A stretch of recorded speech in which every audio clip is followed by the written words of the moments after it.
Ngayon po ay pakinggan natin si Caroni ng BMP National Vice President.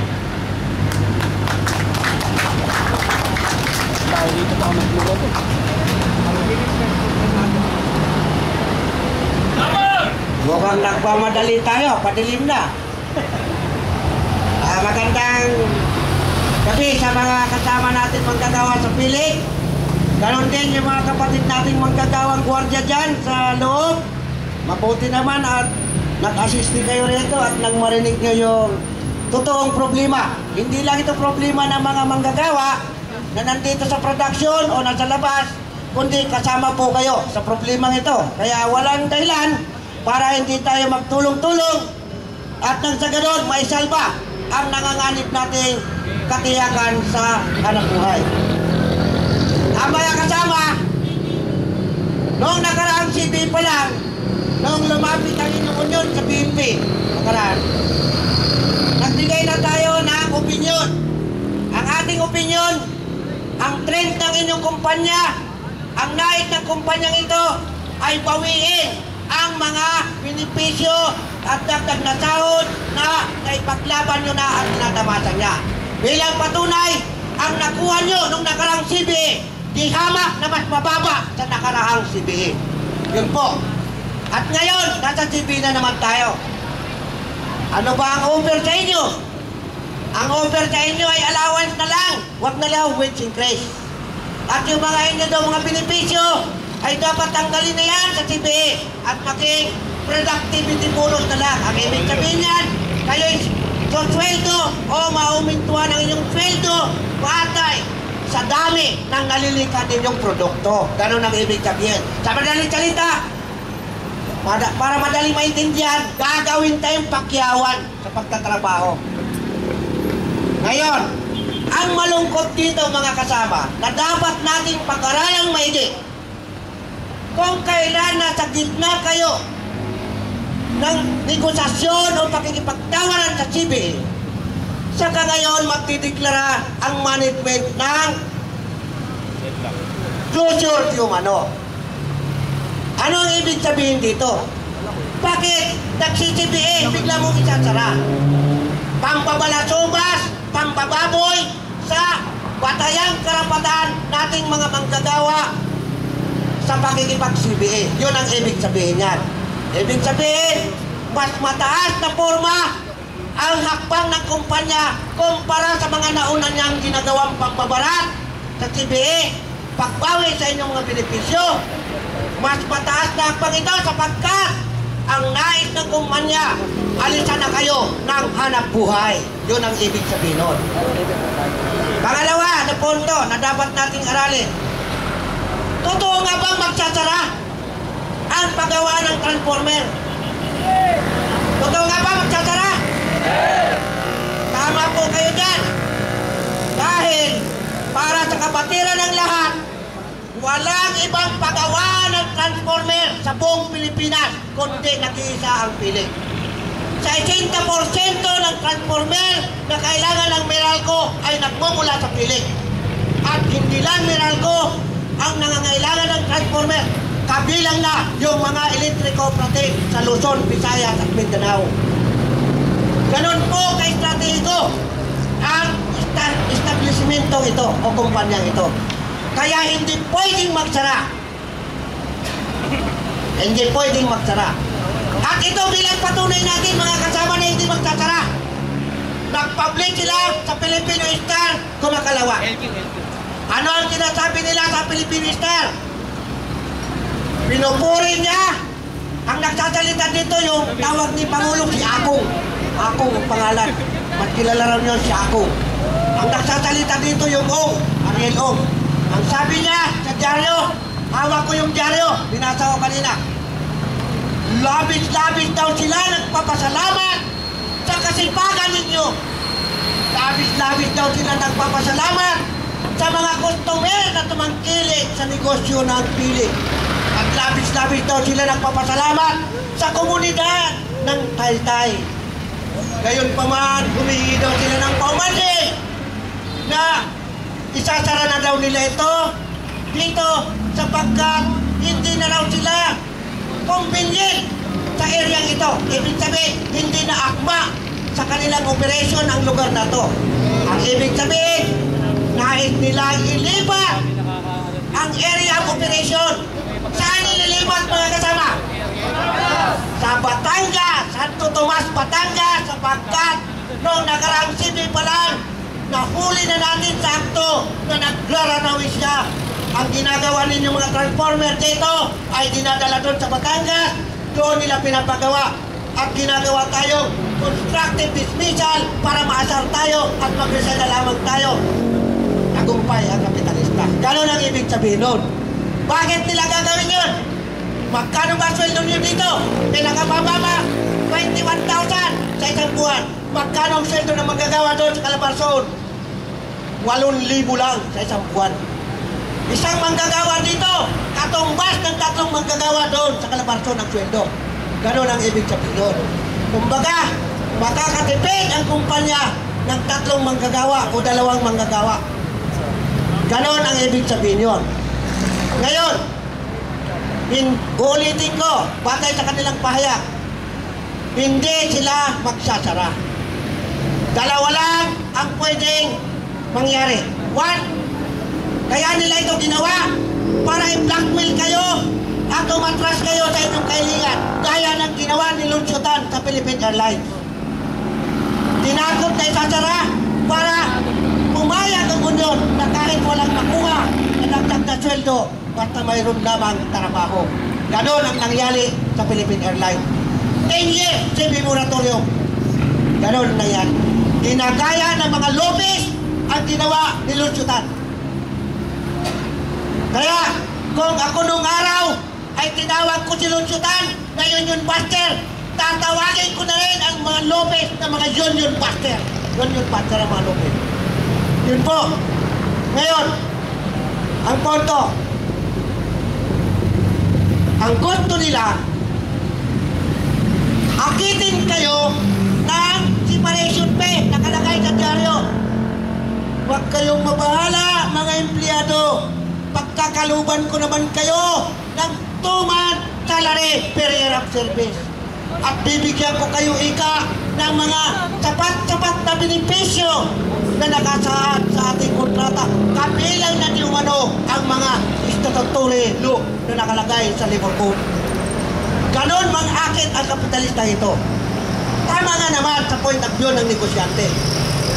Magpagawala siya ngayon ng 2 bilyon, after 2 months, kakabig siya ng 20 bilyones. Ganon ang ibig sabihin. Ibig sabihin, magbibitaw siya ng 2 bilyon, pero makalipas sa 3 buwan, may aakyat na 20 bilyon. Dubli-dubli ang kita. Sino ang kawawa? Kayo. Bakit? Pag pumirma kayo ng quick claim, wala na kayong relasyon sa piling. Wala na kayong trabaho. Pag pumirma kayo sa quick claim, pinuputol nyo na ang employee-employee relation nyo sa kumpanya. Pag naputol lang inyong EER o employee-employee relation, ganap nang magwawakas ang pag-iral ng inyong union, ganap nang magwawakas ang pag-iral ng inyong CBA. Therefore, malaking tagumpay ng kumpanya kapag nangyari ang gusto ng kumpanya. Malaking tagumpay ng kumpanya kapag kayo'y nasilo o nasilaw sa kakaperanggot na salaping inaalok sa inyo. Na, sa totoo lang, kahit tanggapin nyo bukas yan, ibibigay sa inyo ng kumpanya. Pero ang tanong, makakuha man kayo ng 1 milyon. Yung 1 milyon, hindi abot ng 1 buwan, ubus na yan. Eh wala kayong trabaho. Balik tayo sa gutom. Problema na naman natin ang pagkain kasi di na tayo makakapag-empleyo. Dahil ang iba sa inyo, mga tinatawag ng overeats. Overeats. Diba? Yun ang tawag nila. Yun. Magiging timawa tayo sa bandang uli. Samantala, kabilang banda ang mga lobbies. Patuloy sa pagkalangkak, patuloy sa pagsasamantala sa murang lakas paggawa ng mga kapatid nating manggagawang susunod generasyon.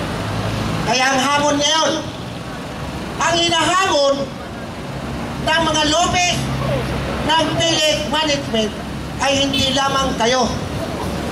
Hindi lamang kayong mga manggagawa ng PhilHealth. Ang hinahamon dito ay ang buong kilusang manggagawa sa ating bansa.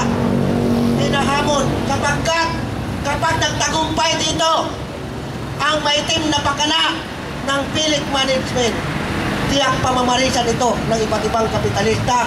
Madidismoral ang mga manggagawa sa pagtatay ng unyon, madidismoral ang mga manggagawa sa paglaban para ipagtanggol ang kanilang mga patayang karapatan sa pagigimpliyo at pag-organisa.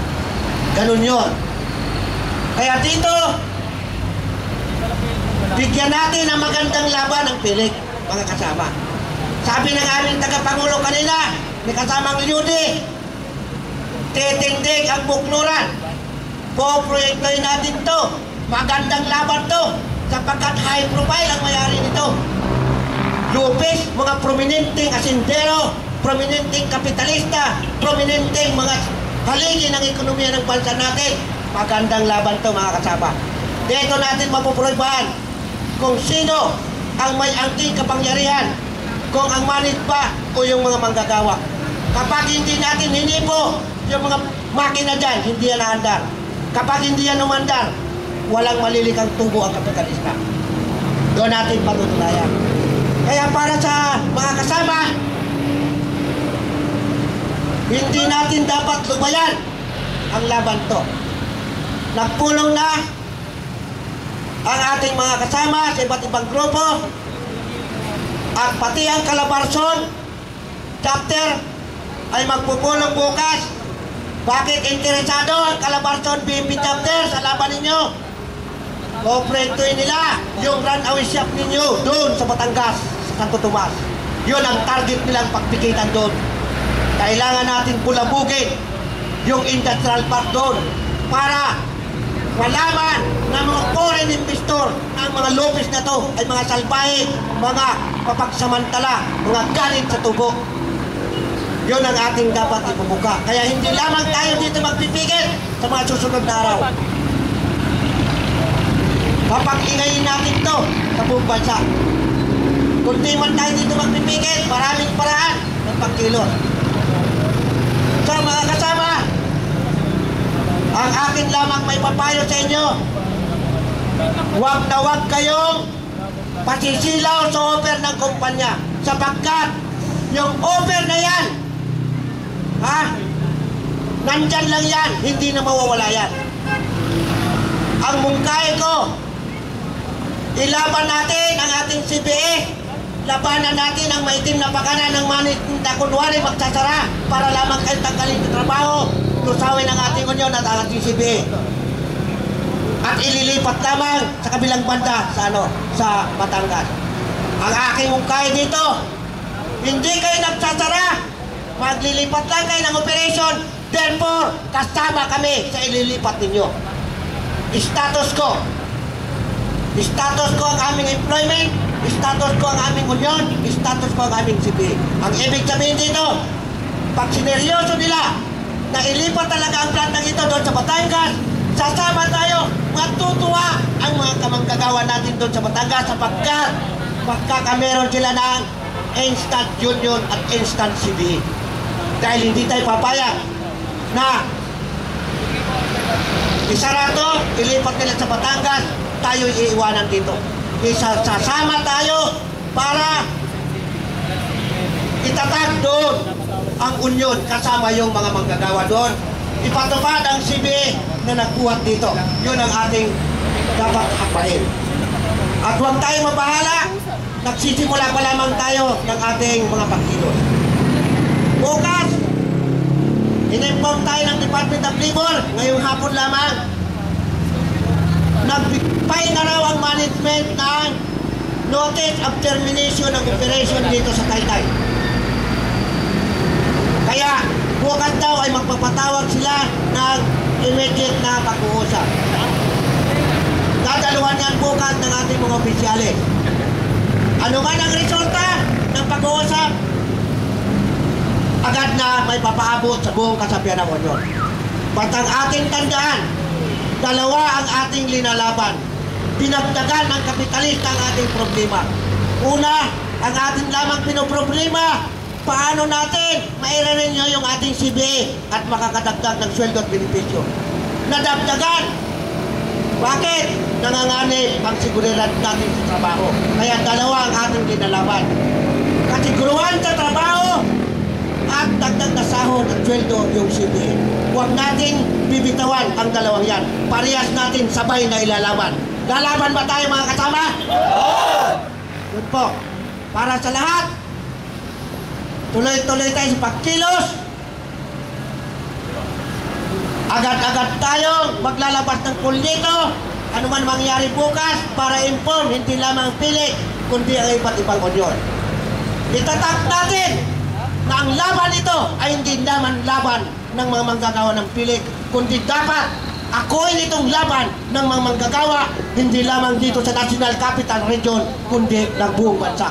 Uli, magandang gabi. Maraming salamat. Maraming salamat po, kasamang Ronnie.